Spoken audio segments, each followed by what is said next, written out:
But I just want to talk about the Brock Purdy thing for a second, because Rich Eisen he's so well spoken. He was talking about how Cam Newton, who is a very respected quarterback in this league and won an MVP, but he was on his podcast and he called Brock Purdy a game manager. Such a stupid thing to say. Yeah, and and it seems like Cam, he has earned the right to talk about it. His opinion matters. He played football. I mean, we didn't. Not at the level where he did. So he definitely, gets some respect. But at the same time, like, he's wrong. He's wrong about this one. And Rich Eisen said that they showed pictures of Brock Purdy on the field because it was his homecoming, because he grew up in Arizona. So even though this game was in Arizona, he had a ton of family there, and they were showing him like in Pop Warner playing on that field. And Rich Eisen goes, if you would have just put him in like his high school years, if he was wearing, if you would have said that picture was pregame, I would have believed you. Like, he looks exactly the same. Yeah. And he was saying right now you got Brock Purdy just kind of like, announcing that he's in the room when he walks in, kind of timid, walking in the door. Hey, can I open the fridge? He's like, as soon as Brock Purdy, like, really is like, gets that dog in him, like, I am him. Because right now he is him. But when him believes he's him, like when Brock Purdy starts walking a little bit more confidently, when he walks in the room, he's like, what's up, motherfuckers? When he's not known as the 7th round last pick, not known as a tiny skinny little guy that's just game managing. No, that dude is a fucking competitor, and he will fuck you up on the football field. Like, fuck you up. I will fuck you in the mouth. But dude, I mean, I couldn't agree with it more. You do have Brock Purdy still kind of young and just kind of happy to be here mentality. And like, I think Brock Purdy is going to turn a corner, and it's going to put the NFL on notice. And I think he's going to be a dangerous quarterback for the next 20 years, or at least the next 17 years, something like that. He's a very good quarterback. Brock Purdy deserves to win the MVP. I told this to Southpaw, I think, but I said Dak deserves it too. But I think if it's a toss-up between Dak and the 49ers, I think whoever team is the number 1 seed should win the award, and I think it'll be the 49ers. Can't agree more. Can't agree more, Kyle. I think as someone who came into this team, as a 3rd stringer, 7th round, last pick, whatever the fuck, whatever his story is, and got to the NFC Championship last year, has led them to a division title, or is going to lead them to a division title. I'm pretty sure they've already clinched the division, and is a force, as at quarterback.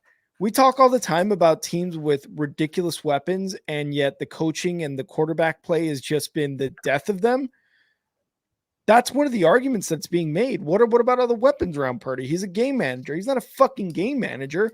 What are all these other quarterbacks doing with all the same weapons, if not potential? Yeah. They have potential weapons on all these teams. We're talking even like the Bears, for example, Cole Kmet, Mooney, DJ Moore. You've got a couple good running backs there. You've got guys with the potential to be a Deebo Samuel, to be a CMC, to be a Ayuk, to be a Kittle. But if you don't have the quarterback play or the coach, then what the fuck do you have? You have a bunch of shiny things that don't do shit. That's exactly what you got. Purdy for MVP should not be something that Atlanta. Yeah, you have Atlanta, right? Like, Purdy for MVP should not be something that is highly debated because he's a game manager. Yes, Cam Newton has to have his say because he's a quarterback. He played in the league. He's won an MVP. He's been to a Super Bowl. He's had very dominant seasons.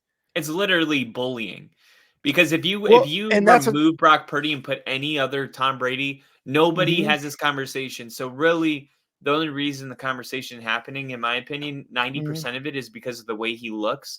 And that's legitimately what bullying is like taking credentials away from somebody because of the way they appear. not what they do on the field. He's not putting up stat sheets that are ridiculous. Sorry, he's on a dominant offensive type of team. My God, I'm sorry he doesn't have game-winning drives like Tom Brady in his first full season as a starter. Yeah. Sorry, he's not playing from behind in the fourth quarter. Like, what the fuck do you guys want? Cam Newton has all those accolades and he's played in the NFL for as many years. But guess what? Cam Newton, you're wrong. Regardless of whether you want to agree with that or not, whether I have never played in the NFL, whether I don't know what it goes through a quarterback or a coaching staff type of deal on an NFL team, you're wrong. And I don't think I'm the only person, we're the only people saying that Cam Newton is wrong. Cam Newton's wrong. He's just, like you said, he's just a fucking hater, man. He does come off as like kind of like bitter. And we all know that he's not happy with how he exited the NFL because not at all. He's still, he's still encouraging like people to reach out to him or like they thought about calling Cam Newton. He's still entertaining all of that, which tells you that he hasn't fully turned the page. And a lot of times when people don't turn the page to their next chapter, it's because they're hanging on to something in the past. And I think that is just wanting, maybe your career to be more, wanting to win a Super Bowl, wanting to be in the position Brock Purdy's in right now. I mean, there's a lot of reason to hate, but don't. It's just regret from Cam Newton's side. And it really is that type of like, hey man, you had your time. You were a great college football quarterback.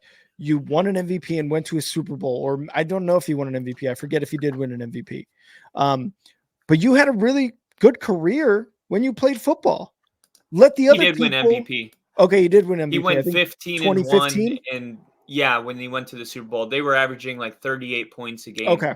Yeah, so then, like, dude, you got accolades while you were in the league. You didn't get your dub in the Super Bowl.